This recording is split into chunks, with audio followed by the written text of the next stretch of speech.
La colère, les plaintes et les reproches, ça peut détruire nos relations. Alors il faut qu'on règle ce problème avec ce que la Bible nous dit.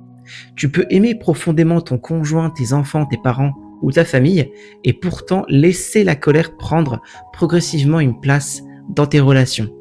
Parce que souvent, ce n'est pas un seul conflit qui va détruire une famille ou un couple. C'est l'accumulation. Une remarque ici, un reproche là, une parole blessante, une plainte répétée.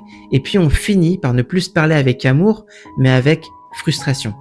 Et parfois on se justifie en disant « mais c'est moi qui ai raison » ou « c'est lui qui a commencé » ou encore « c'est elle qui m'a énervé ». Mais même lorsqu'on a raison sur le fond, notre manière de parler, elle peut être mauvaise.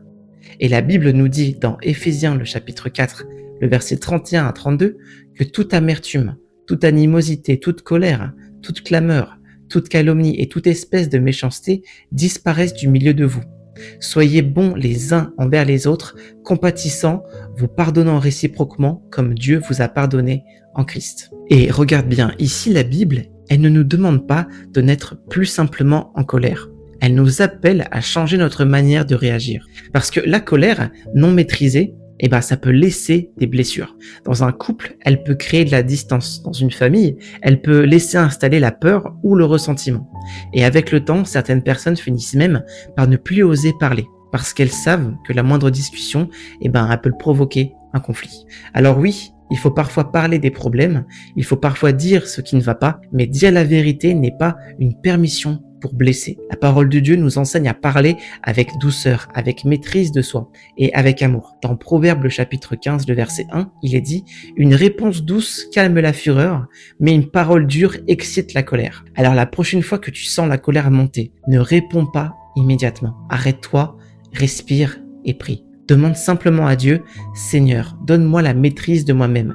Aide-moi à dire ce que j'ai sur le cœur sans détruire la personne qui est devant moi. » Et si tu as blessé quelqu'un par tes paroles, n'attends pas que l'autre fasse le premier pas.